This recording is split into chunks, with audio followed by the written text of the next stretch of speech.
Olá, eu sou Rose Sampaio, professora de língua portuguesa e também gestora do SCA, um curso diferente porque apostamos em você. E hoje, dando início a um dos conteúdos que eu mais adoro em língua portuguesa, que é justamente a parte que estuda literatura. Gente, literatura é um processo de entendimento realmente da sociedade, da história da humanidade. É uma forma de você visualizar, perceber, enxergar o mundo de modo diferenciado. Estudar literatura, para mim, é tão importante, que durante a faculdade eu me concentrei justamente em uma disciplina chamada Teoria da Literatura. Nossa, fantástico é você entender o texto e analisar o texto em suas nuances, em suas possibilidades interpretativas. Quando cai literatura em um concurso, em vestibular, eles não querem que vocês, hoje, graças a Deus, eles não querem que nós identifiquemos questão de datas, questão de apenas nomes. Eles querem que nós consigamos reconhecer no texto essa complexidade que se chama ser humano, e a história da humanidade, a forma como os seres humanos, como nós encaramos, enfrentamos os nossos sentimentos, as nossas angústias. É basicamente um estudo acerca do indivíduo e de como ele se relaciona com a sociedade. O primeiro tópico é justamente o tópico do Barroco, a escola literária do Barroco.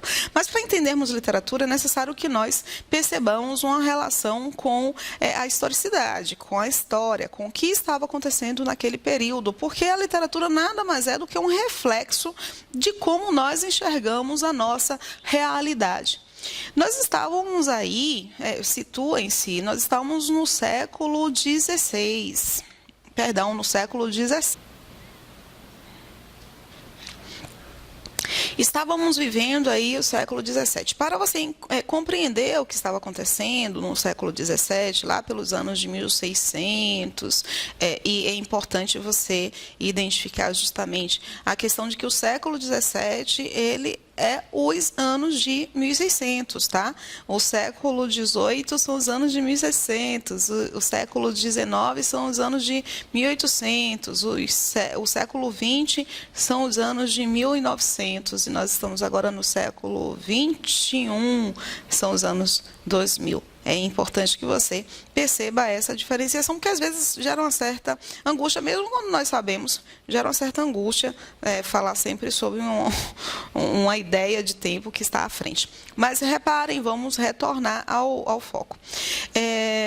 No Brasil, nós não tivemos o classicismo, nós não vivenciamos essa escola literária.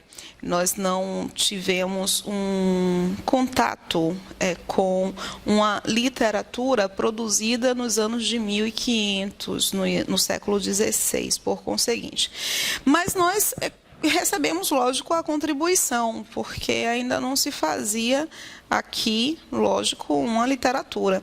Os anos de 1500, eles foram anos relacionados, voltados na história do Brasil, ao momento de descoberta, ao momento de colonização. Então, como aspecto literário, nós temos a Carta de Pero Vaz de Caminha, nós temos os estudos de José de Anchieta, do padre Anchieta. Nós não temos uma literatura, de fato, nossa, tá? Mas, na Europa, havia uma literatura. Nos anos de 1500, no século XVI, nós estávamos passando pelo auge ali do renascimento cultural. Nós tivemos muito contato na Europa, nós, humanidade, tivemos muito contato com grandes estudos, estávamos no processo de evolução. Saímos da Idade Média, entramos na Idade Moderna, com a expansão marítima, por exemplo, muitos estudos ligados à matemática, Leonardo da Vinci, por exemplo, tá? Então, estávamos aí nessa efervescência do renascimento cultural. Renascimento cultural este, inclusive, que apesar de ter iniciado ali com o final da Idade Média, início da Idade Moderna, moderna, com a expansão marítima, muitas descobertas acerca das questões voltadas à física, à geografia, enfim, nós estávamos aí num processo de descobrimentos, tá? E o Renascimento não finda com o final dos anos de 1500. Um renascimento cultural, ele perdura até hoje. Inclusive, nós temos contribuições que até hoje são reflexo justamente desse momento do renascimento cultural. É um renascimento cultural, é um renascimento científico, é um renascimento também religioso. Por quê? Porque durante o período do Renascimento, nós tivemos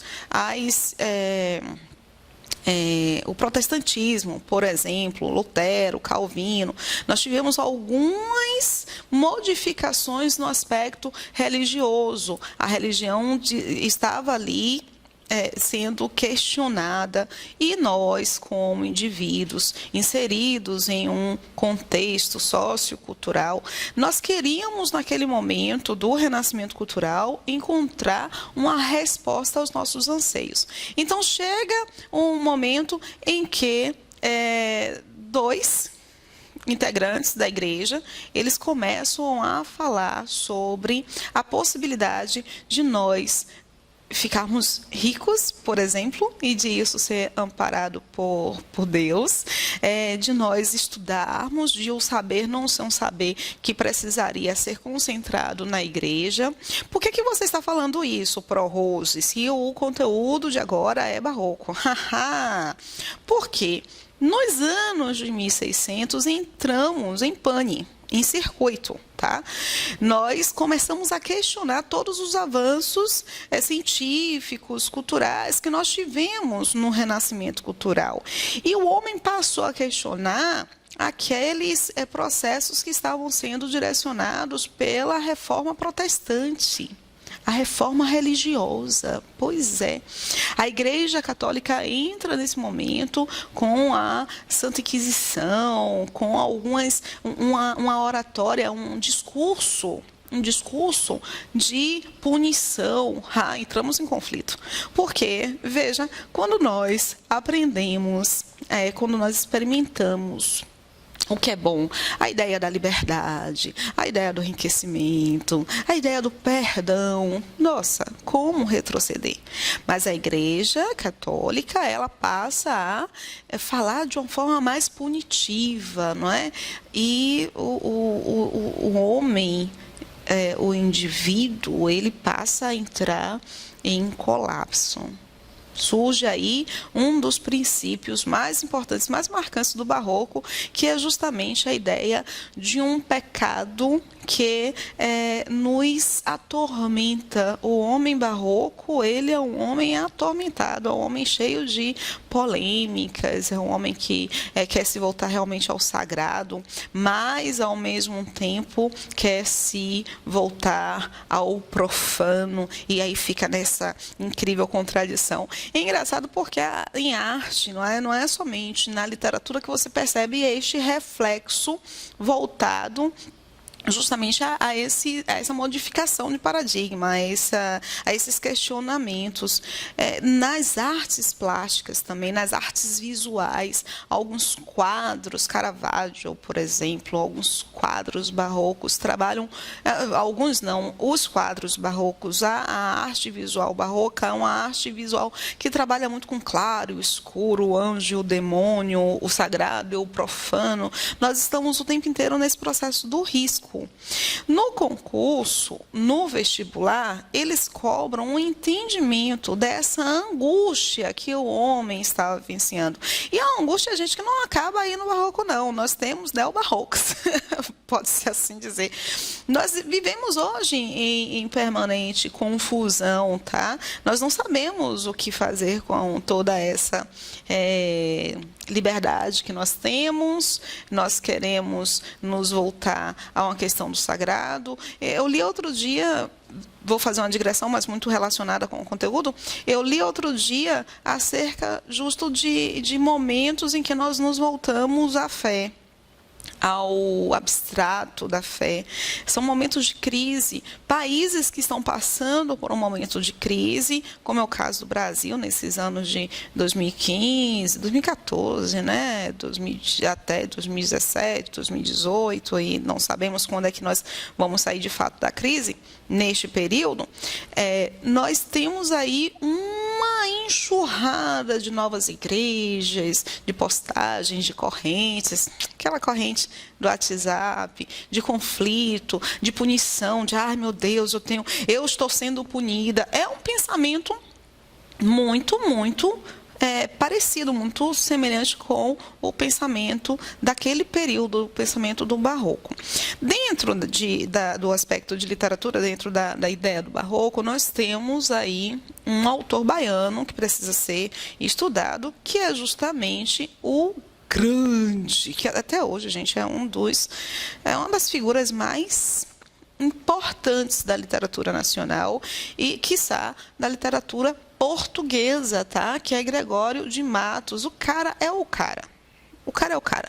Você lê Gregório de Matos e você, na poesia satírica de Gregório de Matos, você lê algo dos anos de 1600 e diz assim, poxa, meu Deus, tão atual.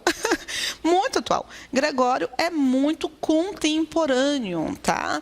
É politicamente engajado, uma literatura engajada. Ele criticava, condenava determinados comportamentos e até o comportamento dele, não é? O conflito, porque ele talvez quisesse ser uma pessoa melhor e estava questionando ali o seu lado mundano, o seu lado inconsequente. Enfim, mas nós vamos ter um momento para tratarmos de Gregório de Matos ainda nesta aula. Voltando aqui à questão do Barroco, vamos passar um pouquinho. Eu trouxe um texto, justamente um texto de Gregório. Não se preocupem, vocês têm esse material em mãos. Aqui é para que a professora, Rose Sampaio, consiga se situar melhor, ok? Vamos lá. Vamos aqui. Aqui é um texto muito conhecido de Gregório, chamado A Inconstância dos Bens do Mundo, tá? Vou ler para vocês, tentando mostrar para vocês toda a emoção que eu sinto quando eu leio esse texto. Eu acho esse texto fantástico. Nasce o sol e não dura mais que um dia. Depois da luz se segue a noite escura. Em tristes sombras morre a formosura. Em contínuas tristezas e alegria. Porém, se acaba o sol, por que nascia? Se é tão formosa a luz, por que não dura? Como a beleza assim se transfigura, como o gosto da pena assim se fia. Mas no sol e na luz falta firmeza, na formosura não se dê constância, e na alegria sinta-se a tristeza. Começa o mundo, enfim, pela ignorância, e tem qualquer dos bens por natureza a firmeza somente na inconstância. Esse texto ele traz para nós algumas características muito concretas do Barroco, tá? A ideia das oposições, das antíteses e dos paradoxos. O que eu percebo? Que as pessoas elas não sabem diferenciar exatamente o que é antítese e o que é paradoxo. Então, vamos para uma breve apresentação dessas duas figuras de linguagem, que são figuras importantíssimas, tá? A antítese é uma oposição de ideias mais concentrada na palavra em si. Dicionarizadas, as palavras apresentam uma oposição, como noite, dia, e eu tenho uma antítese, tá?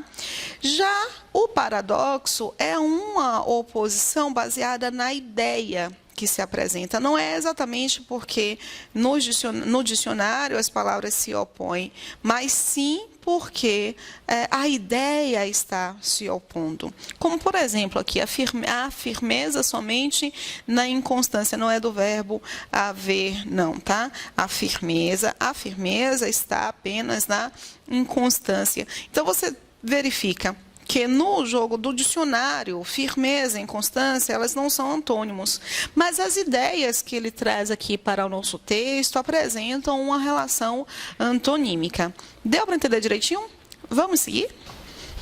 Bom, encontramos aqui alguns elementos que precisam ser sinalizados, precisam ser destacados para nós compreendermos melhor todo o processo, todo o jogo do texto. É muito interessante, eu gosto muito de apresentar para os meus alunos uma ideia de texto em pirâmide. Vou colocar aqui, tá? Toda vez que você fizer a leitura de um texto, você vai ter uma palavra que está no topo da pirâmide. No entorno dessa pirâmide, você vai ter termos que se relacionam e vão agregar junto com esse termo maior justamente o nosso tema. Esse termo que está no topo, ele é chamado de assunto, é o geralzão, tá? Quando alguém pede para que você escreva um texto sobre educação, por exemplo, você vai repetir a palavra educação muitas vezes. Por quê? Porque a educação é o assunto, ok? Vamos aqui seguir. Mas, se eu peço para que você escreva a educação no Brasil, ou como a educação no Brasil está sendo organizada em pleno século XX, não é? Uma educação no século XX, mas que tem características, uma educação no século XXI que tem características de século XX, não é? Escreva sobre isso. Veja que eu tenho um afunilamento. No caso aqui, a palavra mais relevante, inclusive a palavra que está no nosso título, a palavra mais relevante é a ideia da inconstância, porque apesar de não estar sendo repetida o tempo inteiro no texto, você tem uma ideia de inconstância. Aqui na primeira estrofe, nasce o sol e não dura mais que um dia. É inconstante isso. Todo dia você vai nascer, mas não vai durar. Todo dia o sol nasce, mas não dura. Não vai durar mais do que um dia o sol. Então, a ideia da felicidade que não é permanente. E é algo que nos traduz muito bem essa relação com o tempo, tá? Que até hoje nós, com o tempo e com as situações que nós encaramos ao longo de nossa vida, nós queremos que esse sol permaneça, mas ele não vai durar mais do que um dia. Tem um amigo que tatuou no braço uma frase que eu acho ótima, né? Lembre-se, nem sempre será assim. Ele disse que escutou essa frase de alguém que estava estudando filosofia e ele estava passando por um momento muito difícil na vida dele. E a pessoa falou que um monge tibetano falou para seu aprendiz esta frase. Vou sintetizar. Lembre-se, nem sempre será assim, porque nem sempre será sol, mas também nem sempre será noite. Nem sempre haverá bonança, mas também nem sempre haverá carência. Então, ele tatuou isso no braço. E todas as vezes que as coisas estão muito, muito, muito boas, ele olha a tatuagem, ele lê. Lembre-se, nem sempre será assim, para que ele se prepare para os momentos em que a noite está raiando. Olha a contradição, olha o paradoxo, né? A noite despontando, a ideia do despontar. Nós temos aí, portanto, uma frase muito similar. Depois da luz se segue a noite escura. Em tristes sombras morre a formosura, em contínuas tristezas e alegrias. Em tristes sombras e em contínuas tristezas e alegrias. Nós temos aqui a ideia de que a formosura ela está realmente em constante modificação, em constante tristeza, no findar, mas em constantes alegrias também. Então, você tem algo que se relaciona com esse conflito interior. Todo o texto apresenta esse conflito. Isso aqui é um soneto, tá? O que é um soneto? São 4 estrofes com 4 versos, as 2 primeiras, e com 3 versos, as 2 últimas estrofes. A apresentação da questão, da problemática, ela está justamente nas 2 primeiras estrofes. O soneto, ele se organiza assim. E ele tem uma métrica muito particular. 1, 2, 3... 4, 5, 6, 7, 8, ele vai ter 10 sílabas. É um alexandrino, tá? Um decassílabo. Os versos todos vão se organizar com 10 sílabas métricas. A ideia de metrificação é uma ideia muito complexa para a nossa cabeça, às vezes, porque nós não entendemos a razão pela qual o autor segue uma redondilha maior, uma redondilha menor, um decassílabo.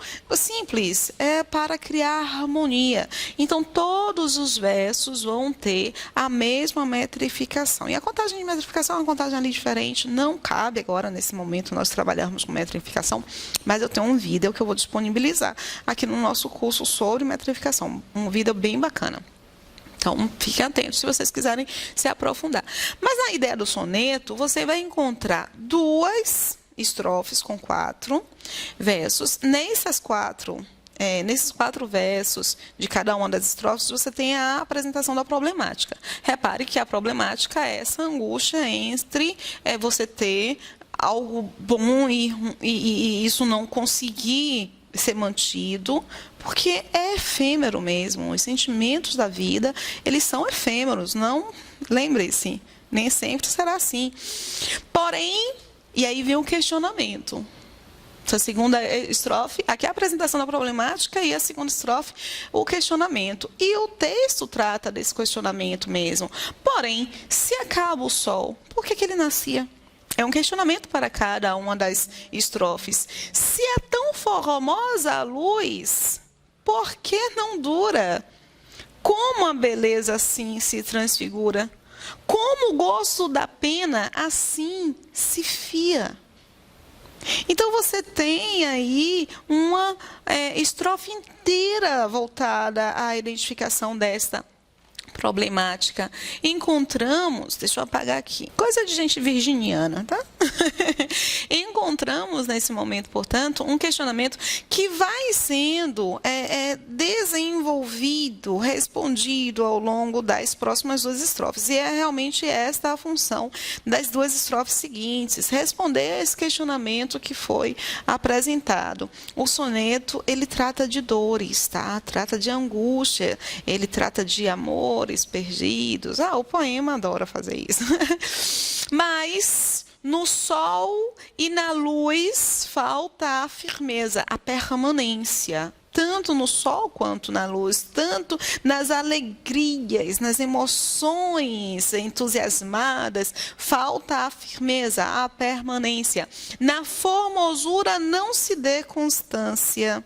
E aí ele entra com um processo verbal mais do imperativo, tá? Mais do enfático. Na formosura não se dê constância, porque você se acostuma com a constância. E na alegria, sinta-se a tristeza, porque não é permanente. Aí veja que ele está aqui trabalhando com 2 imperativos. Sinta, dê. Não se sinta, um imperativo negativo, não se dê constância, não sinta, sinta a alegria. Começa o mundo, enfim, pela ignorância. Ignorância no sentido de ignorar. E tem qualquer dos bens, por natureza, a firmeza somente na inconstância. A única coisa certa, correta e exata, a única certeza é que a firmeza, a permanência, está apenas na inconstância. No fato de que as coisas elas vão mudar, no fato de que o sol vai nascer e ele não vai durar, no fato de que depois da luz, a luz não permanece, e depois dela você tem sempre a ideia da noite, do escuro, da sombra. Mas também depois da sombra você tem a luz. E é com essa rotina do inconstante que se vai mostrar, em que se vai mostrar a firmeza. Lembre-se, nem sempre será assim. Nós precisamos entender que compreender um poema Perdão, compreender um texto de forma geral depende da compreensão do gênero textual. O que é o gênero textual? É uma questão de estrutura. Quando você entende gênero e tipologia, e também no meu curso tem uma aula para gênero e tipologia textual, você encontra uma percepção mais exata acerca das intenções do texto, do motivo pelo qual o texto está sendo estruturado daquela maneira. E quando você entende o gênero textual soneto, e como ele é estruturado, nas duas primeiras você tem a apresentação de uma problemática, de uma reflexão, e nas duas últimas você tem a resposta a essa problemática, quando você compreende essa engenharia, esta arquitetura, quase que não sai, essa arquitetura de um soneto, fica mais simples você compreender. Qual é o teor do soneto, o que ele está ali apresentando.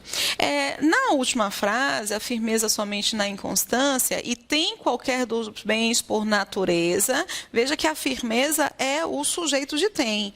E tem qualquer dos bens por natureza, a firmeza somente na inconstância. Eu encontro aí, o que tem?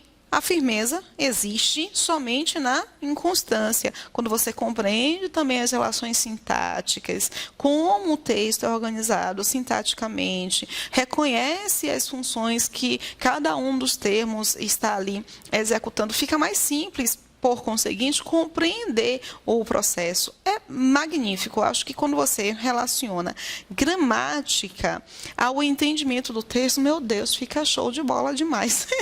Mas eu sou suspeita de falar, né? Porque eu gosto muito de português de uma forma ampla. Eu gosto de literatura, eu gosto de gramática, eu gosto de interpretação de texto, eu gosto de produção de texto. Meu Deus, eu faço o que eu gosto. Que bom, né? E eu espero que você se sinta também contagiado por essa emoção quando eu leio um texto como esse, por exemplo. E fico na efervescência, tudo vibra muito em minha cabeça. Eu leio o texto, já li esse texto inúmeras vezes, mas toda vez que eu leio o texto, eu me deparo com uma magia diferenciada. Ele fala sobre as nossas percepções atuais. Nós temos muito essa angústia. Nós vivemos em um período em que a sociedade prima pelo belo, pelo amor eterno, pela felicidade contínua, permanente, pelo sucesso. Então, nós não estamos mais aprendendo a lidar com o fracasso, com o término de uma relação, com o fato de que nós estamos nos isolando. O Reino Unido, gente, há pouquíssimo tempo, o Reino Unido criou o Ministério da Solidão. Isso não é corrente de WhatsApp, não. Não foi pelo WhatsApp que eu fiquei sabendo, não. Pois é, eu escutei uma matéria de rádio em que se trabalhava justamente com essa informação. O Reino Unido criou o Ministério da Solidão. Por quê? Porque as pessoas estão se isolando. Elas estão se isolando, estabelecendo relacionamentos virtuais. E aí, no primeiro conflito, eu quero que o sol continue. Mas o sol vai nascer e não vai durar. O início do relacionamento não vai ser igual à continuação desse relacionamento. Então, as coisas elas se aquietam. A escuridão ela não pode ser enfrentada como algo super, hiper negativo. Não. Você precisa vivenciar essa escuridão, porque é dessa maneira que você percebe essa luz, esse iluminar. Então, ele traz aqui para nós algo bem fantástico. Eu não posso esquecer, eu já lembrei de falar isso para vocês umas 3 vezes, mas o texto me envolve tanto. Nessa frase, a firmeza somente na inconstância, tem qualquer dos bens por natureza, a firmeza somente na inconstância, aqui eu tenho um hipérbado, tá? Que é a mudança da ordem natural, da ordem preferencial da frase. Qualquer dos bens tem por natureza... Qualquer dos bens por natureza tem a firmeza somente na inconstância. Qualquer coisa, qualquer elemento, qualquer ser, qualquer matéria tem a beleza, tem a firmeza somente na inconstância. Isso aí também é o que nós podemos classificar como um oxímoro. OX e oxímoro, tá? Alguns falam oxímoro, mas não tem acento. Alguns falam oxímoro, mas também não tem acento. Não poderia ser com esta pronúncia.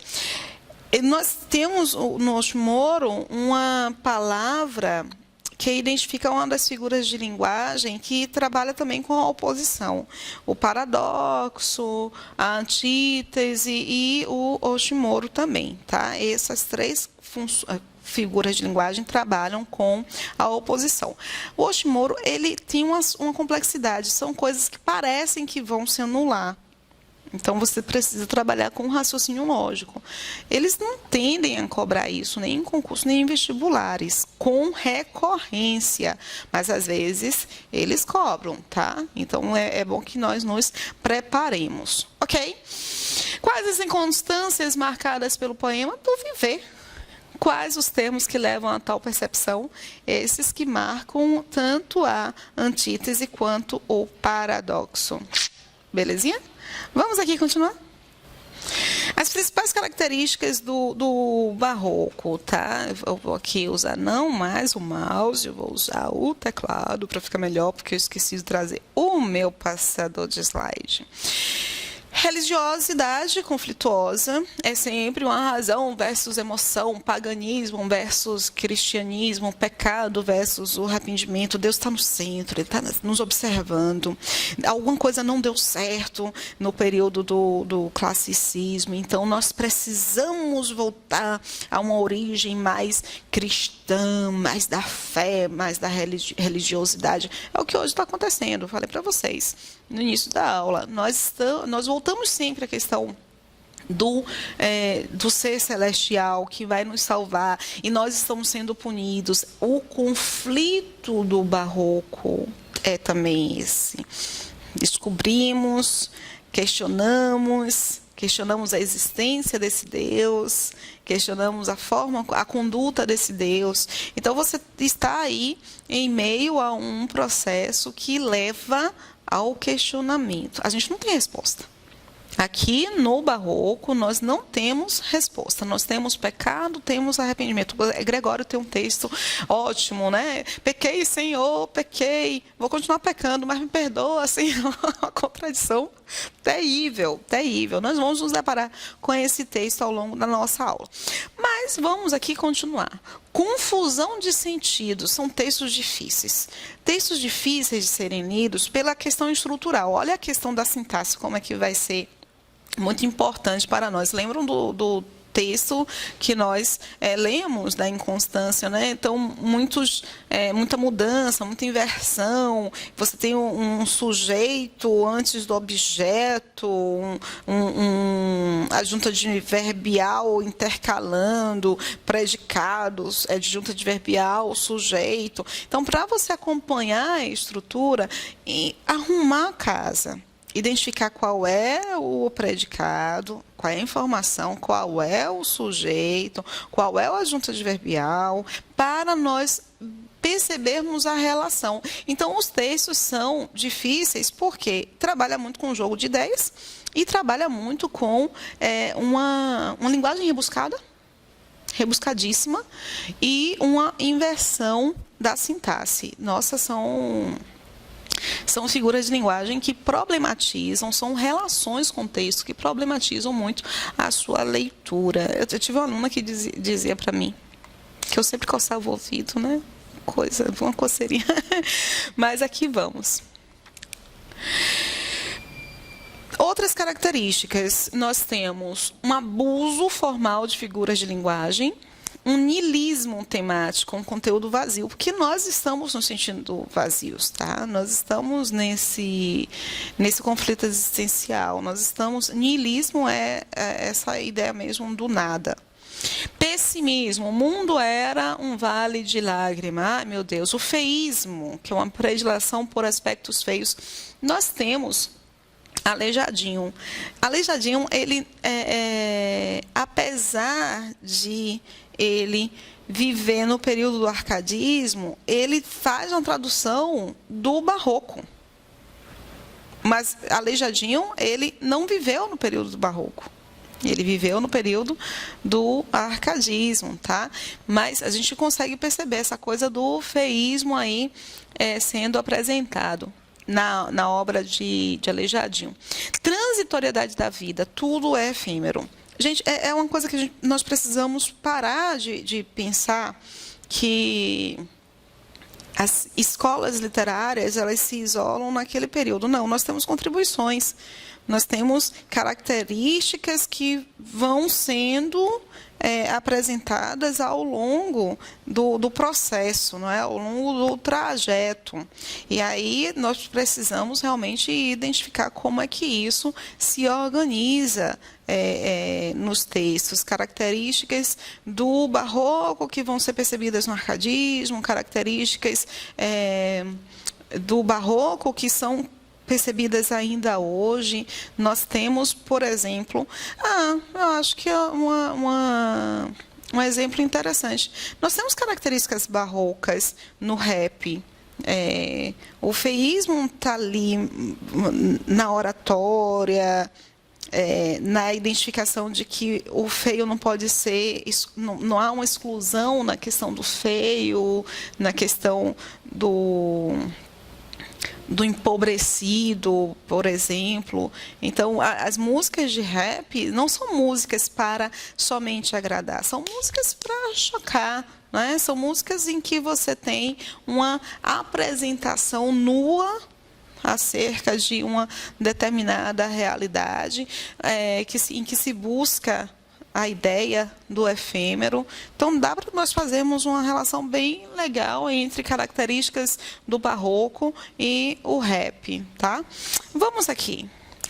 Nós temos uma frase, né? O Carpe Diem.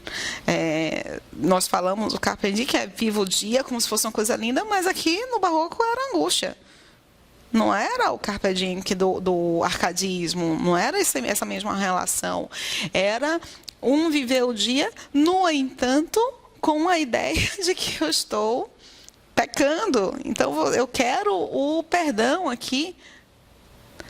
O pecado e o arrependimento, e o Carpe Diem vai levar a essa sensação de pecado e de arrependimento.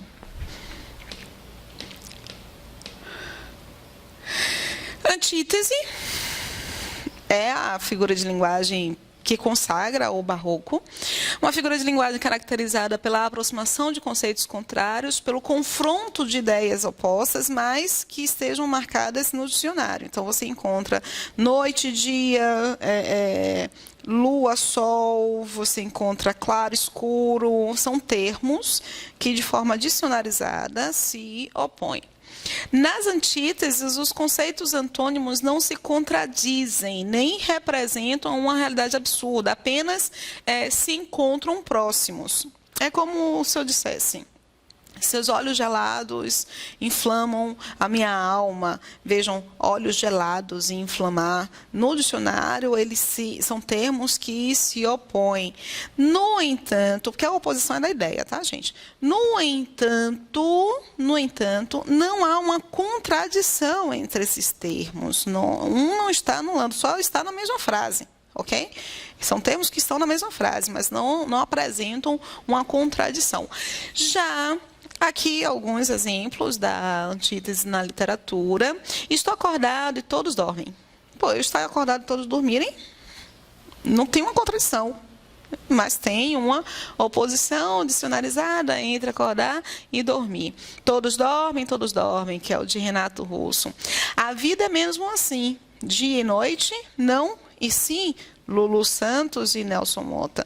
Nós encontramos aí, portanto, relações voltadas à antítese, palavras que têm uma relação antonímica e elas não entram em contradição. Aí você vai aqui para o paradoxo. O que é o paradoxo? Consiste em uma ideia incrível, contrária ao que se espera. Também pode representar a ausência de nexo ou lógica. Mas lá nos textos, você vai encontrar um paradoxo voltado justamente a palavras que apresentam uma ideia contraditória, que levaria levaria a uma contradição mesmo. Não é somente uma relação antonímica, mas uma ideia de anulação. Por exemplo, a permanência apenas na inconstância. Se inconstância não é permanência, por que ela é? Por que existe permanência somente na inconstância? Mas não se rompe a linha coerente do texto. Não se rompe aí a coerência textual. Por quê? Porque ele vai construindo essa ideia ao longo do texto. Ok? Não é algo que trabalha em logicidade. Isso no texto literário. Você pode ver aqui que o paradoxo pode até ser considerado um sinônimo de falta de lógica, de falta de nexo, mas no texto, o paradoxo trabalha justamente com esta aparente contradição, mas que segue uma linha de raciocínio, tá? A antítese se diferencia do paradoxo porque na antítese os termos contraditórios se referem a ideias distintas e no paradoxo os termos contraditórios se referem à mesma ideia, tá? Eu estou acordado e todos dormem, uma coisa para mim, outra coisa para os outros, tá? A permanência apenas na inconstância. Mesma ideia, mesmo elemento. Exemplos de paradoxo, esse texto aqui, o de Gregório, não é? Pequei, Senhor.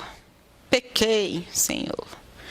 Pequei, Senhor, mas não porque hei pecado. De vossa alta clemência me despido, porque quanto mais tenho delinquido, vos tenho a perdoar mais empenhado. Olha só, eu peco, mas o Senhor, estou fazendo quase um favor. O Senhor se empenha a me perdoar, a me salvar, porque eu sou filha do Pai. Hipérbato. Não esquece esse termo, gente. O hipérbato. Hipérbole é exagero. Hipérbato é justamente a ordem invertida. 3 figuras importantes para o barroco: antítese, paradoxo e hipérbato. Eu fico com peninha quando eles perguntam: é uma antítese ou é um paradoxo? As pessoas não sabem diferenciar o que é uma antítese e o que é um paradoxo. Quando é o professor diz assim para a classe: a antítese é uma relação de oposição, quando termos apresentam oposição. Ideias, antitese, a oposição de tese, de ideia. Aí, quando chega no paradoxo, diz: o paradoxo é uma oposição de ideias.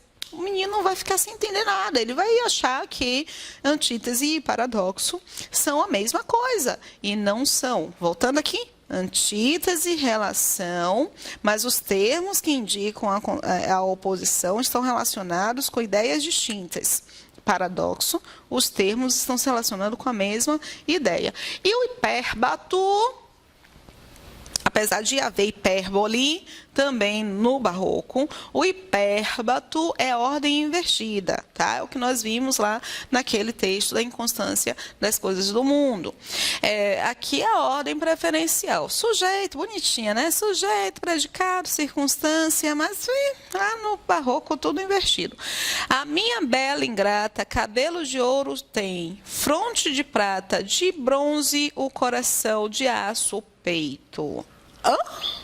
Aí você vai para uma ordem preferencial. Não é certo ou errado, é ordem invertida ou ordem preferencial, tá? A minha bela ingrata, cabelo de ouro tem. A minha bela ingrata tem cabelo de ouro, tem fronte de prata, de bronze, tem coração de bronze, tem o peito de aço. Veja que já se trabalha com a ordem preferencial. Vamos fechar agora este bloco para fazermos um próximo bloco. Super animado?